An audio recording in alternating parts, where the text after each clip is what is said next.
সে তো বাংলাদেশকে স্বীকার করে না, সে বাংলাদেশকে ওন করে না, সে বাংলাদেশি, সেটাই তো সে পরিচয় দিতে লজ্জাবোধ করে না। ভারতের মতো রাষ্ট্রকে সে কীভাবে আশ্রয় নিল? জুলাইকে আমরা বাঁচিয়ে রাখবো, জুলাইয়ের প্রত্যেকটা হত্যাকাণ্ডের বিচার নিশ্চিত করব, হয় আমরা বাঁচব, না হলে আমাদের যারা শত্রুপক্ষ আছে এরা বাঁচবে। একটা গণ অভ্যুত্থানের মধ্য দিয়ে যে 17 বছরের যে ফ্যাসিবাদী শাসন ব্যবস্থা, স্বৈরাচার শেখ হাসিনা বাংলাদেশ থেকে পালিয়ে গেল, বাংলাদেশের রাজনীতিতে ফের কি আওয়ামী লীগ ফিরতে পারবে কি না, আপনার কি মনে হয়?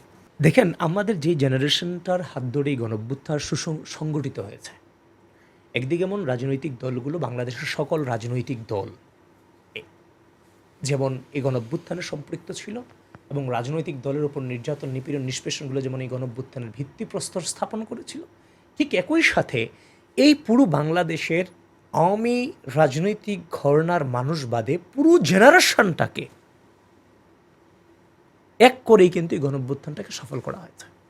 মানে এই জেনারেশনের 5 বছরের শিশুও মারা গেছে, 2 বছরের শিশু, 5 বছরের শিশু, 4 বছরের শিশু, এরকম অনেক শিশুরও মারা গেছে। তার মানে কি, বাংলাদেশে যে সন্তান ভূমিষ্ঠ হয়েছে এখন ওই সময়টাতে, সেখান থেকে শুরু করে একদম সিনিয়র লেভেল পর্যন্ত প্রত্যেকটা মানুষের এই গণ অভ্যুত্থানে অবদান আছে।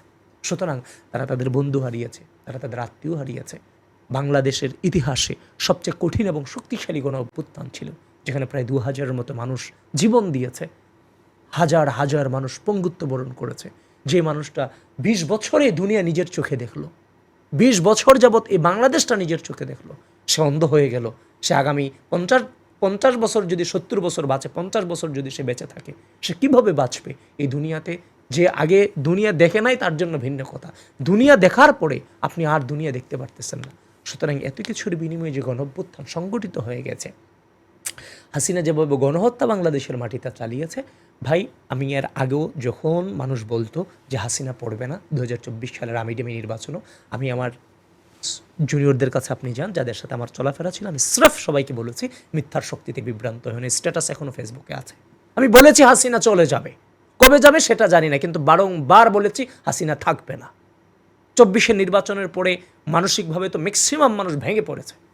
আমাদের পরিবার থেকে শুরু করে এমন কোনো জায়গা নাই যে জায়গা থেকে আমাদেরকে বলা হয় না দেশের বাইরে চলে যাও, কিচ্ছু হবে না তোমাদেরকে দিয়ে, হবে না। আমি বললাম, আমি চুপসে থাকতাম, অ্যান্সার করতাম না, যেখানে প্রয়োজন হতো এখানে বলতাম যে হাসিনা থাকবে না, থাকে নাই তো। ঠিক ওই নেচারকে ধারণ করেই বলছি, বাংলাদেশের মাটিতে কোনোদিনই আওয়ামী লীগ রাজনীতিতে ফিরতে পারবে না, ফাংশন করবে না। এবং আওয়ামী লীগের যে বিচার, গত 17 বছরের অন্যায়ের বিচার তো আছেই, সাথে আছে গণ অভ্যুত্থানের বিচার। সুতরাং এই আওয়ামী লীগের একটা বীজ পর্যন্ত বাংলাদেশের মাটিতে আর কোনোদিন ফাংশন করবে না, এটাই বাস্তবতা। কিন্তু সম্প্রতি দেখলাম যে একটা আন্তর্জাতিক গণমাধ্যমকে শেখ হাসিনা বলেছেন যে ডিসেম্বরে তিনি দেশে ফিরবেন এবং তিনি সারেন্ডার করবেন, তার সাথে তার অন্যান্য নেতাকর্মীরাও থাকবে। আপনার কি মনে হয় ডিসেম্বরে যদি উনি আসেন? এখন উনি যদি আসতে চান, কিংবা আমরা তো চাই উনি আসুক, ওনার বিচারের জন্য গোটা বাংলাদেশের মানুষ অপেক্ষায় আছে ওনার বিচার কার্যকর করবার জন্য। কারণ আমরা ওই সময়টাতে বিশৃঙ্খল পরিস্থিতি ছিলাম, এই জন্য আমরা প্রপারলি নিজেদের স্থিতিশীল করতে গিয়ে আমরা প্রপারলি মানে এদেরকে ধরতে পারি নাই, অনেকে পালিয়ে গেছে। তো উনি যদি দেশে আসতেই চান তো পালিয়ে গেছিলেন কেন? এরশাদও তো স্বৈরাচার ছিল, একটা গণঅভ্যুত্থানের মধ্যে দিয়ে তার পতন হয়েছে, তাকেও তো সেও তো দেশ ছেড়ে চলে যায় নাই। কত বড় নিকৃষ্ট স্বৈরাচার হইলে দেশ ছেড়ে ভারতে পালিয়ে গিয়েছে?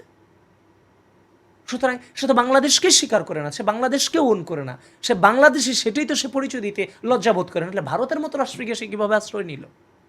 তার মানে কি, ওই রাষ্ট্র ছিল তার কাছে প্রভু, সে ছিল লেন্দুক দর্জির পুরোপুরি কপি, যার ফলশ্রুতিতে ভারতে গ্যাস রেডি আছে। সে আসুক, আমরা চাই সে আসুক, কিন্তু সে আসবে না।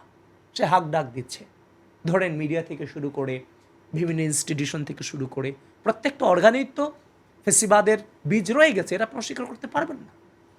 তো এখন এদের জন্য তো খাদ্য দিতে হবে, এরা বেঁচে থাকবে কি করে?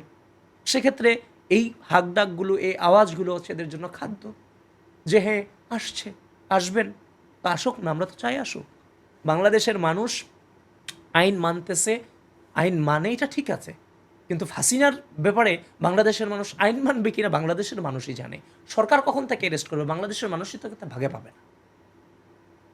সুতরাং এই গণহত্যা চালিয়ে এই জুলাইকে যারা এখনো পর্যন্ত অবনমিত করতে চায়, বিন্দু পরিমাণ হচ্ছে যে আপনার শরীফিল এখনো পর্যন্ত করে নাই, সেই সংগঠন, সেই দল বাংলাদেশের মাটিতে কোনোদিন ফাংশন করবে? সরি বলার পরও কি ফাংশন করতে দেওয়া হবে? প্রশ্নই আসে না। কথা একটাই ভাই, আমরা টেলিভিশন সেটে যখন বসি কিংবা বিভিন্ন জায়গায় যখন বসি, গণতন্ত্র মানেই মত এবং পথের পার্থক্য, খুব স্বাভাবিক ব্যাপার। আর এটার জন্য গত 17 বছর লড়াই করেছে। গণঅভ্যুত্থানের পক্ষে অনেক শক্তি আছে। গণঅভ্যুত্থান পরবর্তী সময়ে মত এবং পথের ভিন্নতা তৈরি হয়েছে, কিন্তু এই মত এবং পথের ভিন্নতা মানে জুলাইয়ের ব্যাপারে অনৈক্য না।